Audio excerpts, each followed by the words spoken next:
아무도 모르게 묻어둔 이름 하나가 그날 밤 조용히 깨어났는데요. 지은호는 검색창에 남긴 흔적을 지우지 못한 채 부모 찾기 DNA라는 단어가 머릿속에서 맴돌았습니다. 입양정보 공개 신청 버튼을 누른 손끝의 떨림은 멈추지 않았는데요. 지은호는 스스로를 다독이듯 이게 시작이겠지 하고 중얼거렸습니다.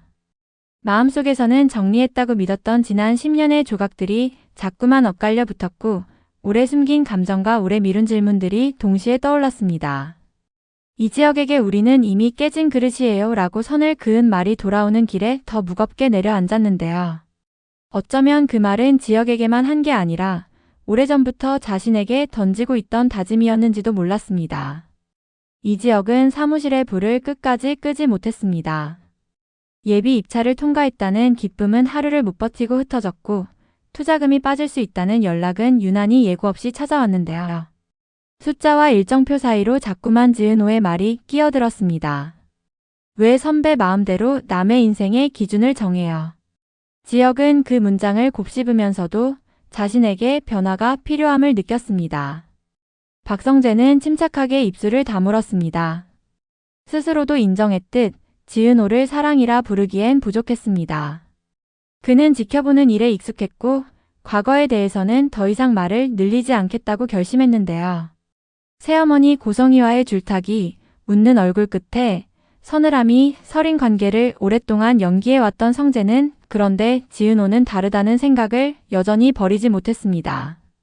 따뜻하고 포근한 사람, 마음이 닿으면 달라지는 계절 같은 사람.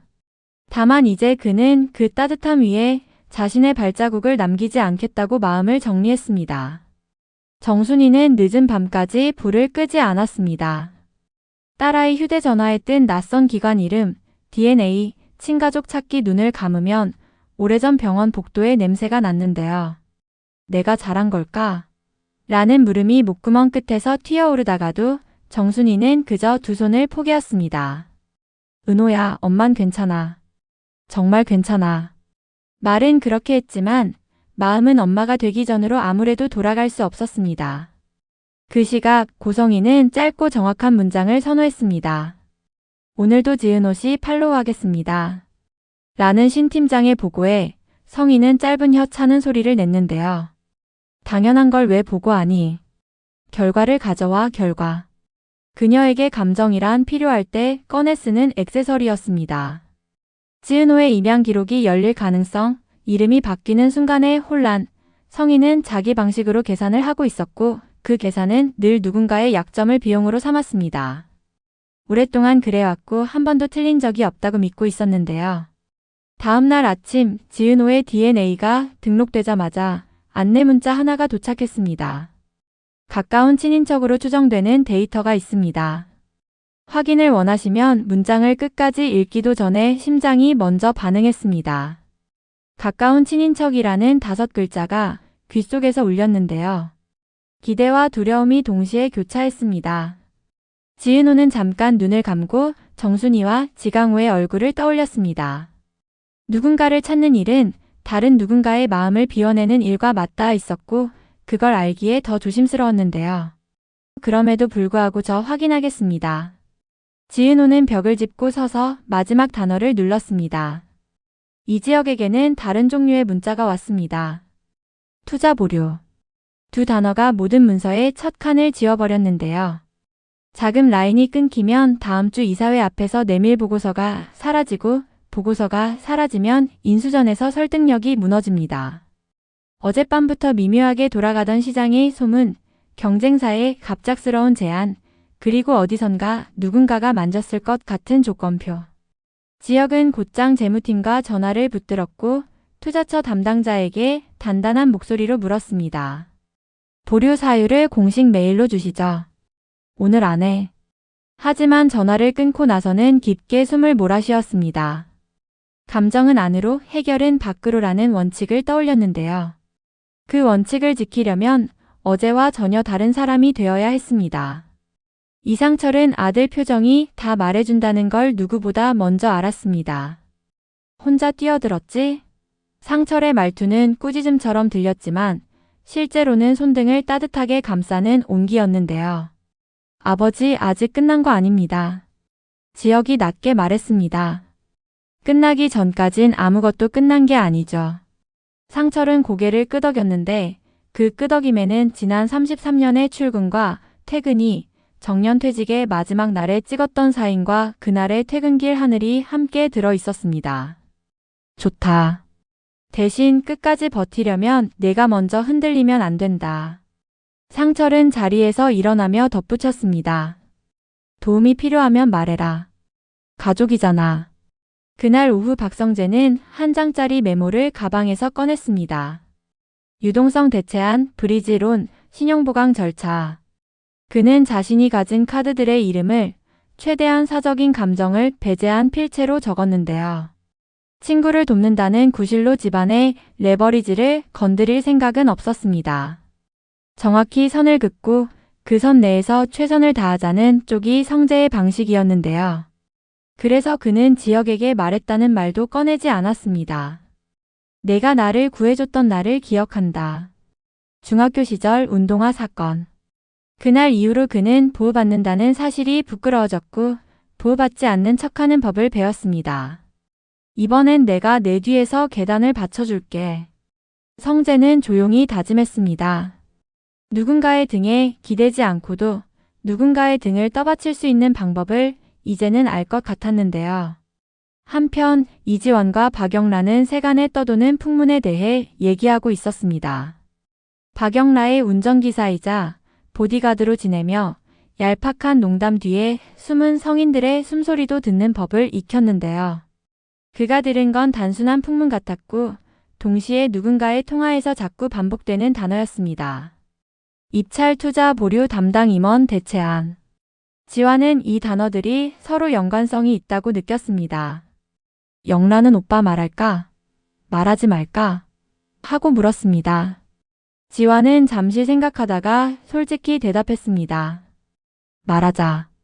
이거 누가 일부러 막는 것 같아. 영라는 고개를 끄덕였고 그럼 근거부터 모으자라고 덧붙였는데요. 둘은 그날 저녁 서로 다른 방향에서 같은 중심을 향해 걷기 시작했습니다. 한편 지은호에게는 뜻밖의 소식이 도착했습니다. 첫 번째는 DNA 매칭 시스템에서 온 안내 메일이었고 두 번째는 기관 상담사가 직접 남긴 음성이었습니다. 확률이 높습니다. 단정할 수는 없지만 조만간 연락이 올 수도 있습니다. 그 말은 누군가도 당신을 찾고 있었는지 몰라요라는 위로처럼 들렸는데요. 그 순간 지은호는 정순이에게 바로 전화하지 못했습니다. 미안함을 큰 말로 꺼내면 더 무겁게 내려앉기에 그녀는 작은 말부터 골랐습니다. 엄마, 오늘 늦어요. 일 끝나고 바로 들어갈게요. 말끝에 떨림을 숨기려 했는데 정순이는 금방 알아챘습니다. 그래. 천천히 와. 그 한마디가 끊기고 나서야 둘 다 동시에 한숨을 쉬었는데요. 각자의 자리에서 같은 무게의 바람이 지나갔습니다. 고성희는 신 팀장에게 새 지시를 내렸습니다. 그 아이 주변 가족 동선 다 취합해. 특히 형제. 고성희의 말투는 늘 정확했는데요. 그는 정보라는 단어를 가장 확실한 안전장치로 여겼습니다. 그가 아는 세상은 사실과 비밀로 움직였고 비밀을 먼저 아는 사람이 판을 바꿨습니다. 그래서 고성희는 오래전부터 기다렸습니다. 판도라의 상자가 열리며 상황이 재구성될 그 순간을. 그는 아직도 웃음 끝이 서늘한 줄을 모른 척하며 거울 앞에서 표정을 연습했습니다. 저녁 무렵 이지혁과 지은호는 서로의 마음을 확인한 장소에서 다시 만났습니다. 사실은 각자 마음속에서 수십 번 시뮬레이션했던 시간이었는데요. 이지혁이 먼저 말을 꺼냈습니다. 은호야, 투자 건은 내가 해결할 거야. 그러니까 내일도 내가 정한 대로 해. 지은호는 잠깐 눈을 피했다가 정면을 봤습니다. 선배 고마워요. 근데 선배 일에 내가 엮이는 것도 싫고 내 일에 선배가 엮이는 것도 싫어요. 우린 서로를 도우면서도 자꾸 기준을 잃었거든요. 말은 단단했지만 표정은 맑았는데요. 상처난 자리에는 세심하게 발라놓은 연고처럼 말의 끝마다 배려가 묻었습니다. 지혁은 고개를 끄덕이고 더는 변명을 붙이지 않았습니다. 변명은 늘 타이밍을 망쳤고 그는 오늘만큼은 타이밍을 지키고 싶었습니다. 그때 휴대전화가 동시에 울렸습니다. 지역에게는 회계법인에서 보낸 긴 메일이, 지은호에게는 기관에서 보낸 짧은 메시지가 도착했는데요. 지역은 메일을 열어 첫 줄을 읽고 표정을 굳혔습니다. 특정 이해관계자와의 거래 흔적 감지. 문장은 건조했지만 의미는 충분히 뜨거웠습니다. 누군가가 의도적으로 자금을 흔들었고 그 흔들림의 방향이 그의 입찰을 정면으로 겨냥하고 있다는 뜻이었는데요. 지은호는 메시지를 보고 잠시 숨을 멈췄습니다. 내일 14시에 상담 가능합니다. 최근 등록자 중 50대 여성과의 친족 가능성에 대한 추가 검토 결과를 공유드립니다. 문장을 읽는 내내 그가 떠올린 얼굴은 고작 몇 장뿐이었습니다. 꿈속에서조차 접어두었던 얼굴, 그리고 자신에게 닮았다는 말을 들어본 적이 없는 얼굴. 밤이 깊어갈수록 사람들은 각자의 자리에서 작은 결심들을 세웠습니다. 박성재는 회의실 예약창을 열고 이름을 쓰지 않은 회의를 만들어 자료를 모았습니다. 브리지론 옵션 비교, 어안 보수 비한 공격 시한 혼합. 그는 친구에게 빚을 지우지 않으면서도 친구의 빚을 줄이는 길을 골라야 했는데요. 한편 영라와 지화는 그간 확보한 문자 캡처와 통화 기록 메모를 정리했습니다. 누가 누구에게 어떤 시점에 무엇을 흘렸는지 엇갈리는 시간표에서 교집합을 찾는 작업은 생각보다 빠르게 진행됐습니다. 이상철은 서랍 깊숙이 넣어둔 오래된 명함을 꺼내며 사람이 사람을 도와야 세상이 겨우 서는 거지 하고 중얼거렸습니다. 새벽이 되자 고성희에게도 한 통의 전화가 왔습니다. 변함없는 존댓말, 변함없는 보고. 회장님, 예비 입찰 건은 큰 문제 없이 다만 내부에서 서류가 하나 더 필요하다는 이야기가. 성희는 짧게 웃었습니다. 서류는 늘 하나 더 필요하지. 그리고 수화기를 내려놓고 문득 거울 속 자신과 눈을 마주쳤습니다. 아주 잠깐, 정말 잠깐, 누구에게도 보여준 적 없는 표정이 스쳤는데요. 오래전에 잃어버린 무언가가 자기 앞으로 가까워지고 있다는 예감. 그 예감은 사람을 흔들었지만 성희는 흔들리는 법을 배운 적이 없었습니다. 그는 스스로에게 속삭였습니다. 먼저 부르는 사람이 이긴다. 다음 날 약속된 시각에 지은호는 상담실 문을 열었습니다. 낯선 커피향, 바닥에 반짝임, 창가에 놓인 화분. 상담사는 조심스럽지만 분명한 말투로 설명을 시작했는데요. 완전 일치는 아닙니다. 다만 직계 혹은 반직계 가능성이 상당히 높습니다. 특히 목의 계통에서 강한 시그널이 나옵니다. 지은호는 의자 등받이에 등을 붙이고 손끝으로 테이블의 모서리를 만지작거렸습니다. 그럼 그분도 저를 찾고 있을까요? 상담사는 잠깐 미소를 지었습니다. 그럴 수도 있고 아닐 수도 있어요. 하지만 중요한 건 이제 서로가 같은 문 앞에 서 있다는 겁니다. 같은 문. 같은 문이라는 말이 이상하게 마음을 놓이게 했습니다.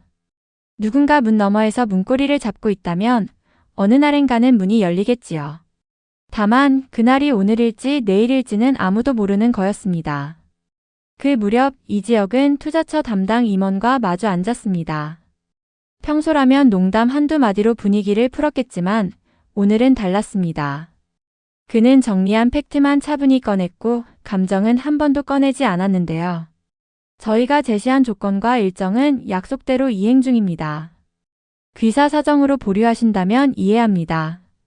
다만 사유는 투명하게 남겨두셔야 합니다. 그래야 서로가 안전합니다.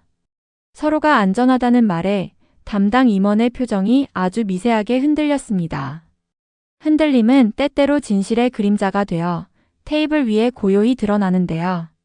회의실 밖으로 나온 지역은 휴대전화 화면을 켰고 새로운 메일 한 통을 확인했습니다. 내부 제보 특정 외부 이해관계자 요청으로 조건 변경 압박 있었음. 보낸 사람은 익명이었습니다. 하지만 메일의 논조만으로도 그가 어느 쪽에 서 있는지 짐작할 수 있었는데요. 지역은 손가락을 말아쥐고 아주 조용히 웃었습니다. 좋아. 길이 있네. 지은호는 집으로 돌아와 정순이와 마주 앉았습니다. 엄마, 나 미안해요. 말은 짧았지만 의미는 길었습니다. 순이는 고개를 저었습니다. 미안해하지 마.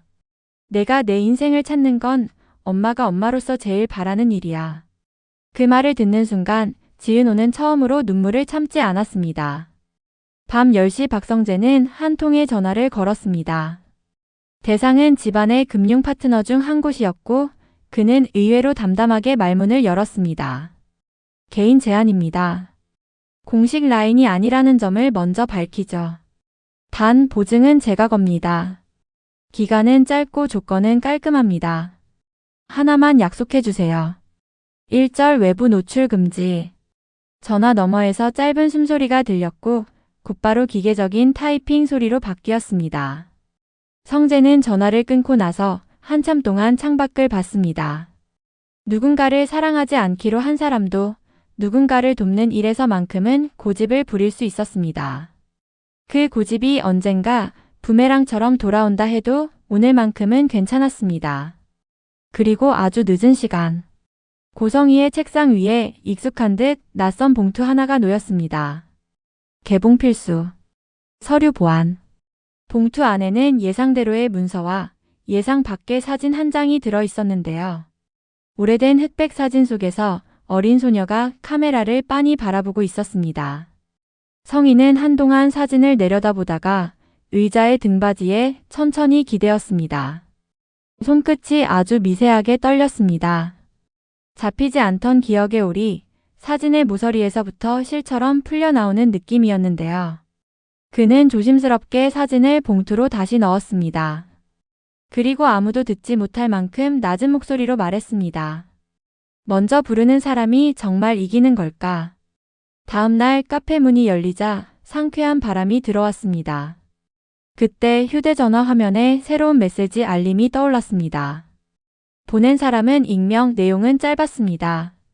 같은 문 앞에 서 있습니다. 시간이 된다면 오늘. 지은호는 한 번 더 심호흡을 했습니다.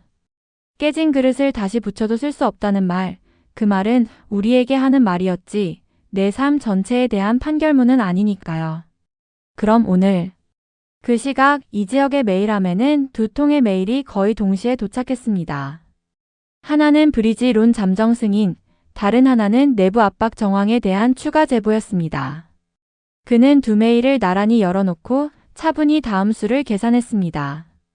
누군가가 그의 길을 가로막았지만 길은 한 줄만 있는 게 아니었는데요. 그리고 첫걸음을 옮기는 순간 길은 자꾸만 생겨나곤 했습니다.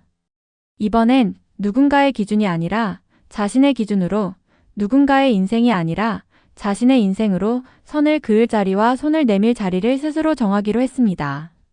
누군가는 용기를 꺼내고 누군가는 기준을 바꾸고 누군가는 오래 숨긴 이름을 처음으로 불러보는 날이 서서히 다가오고 있었습니다.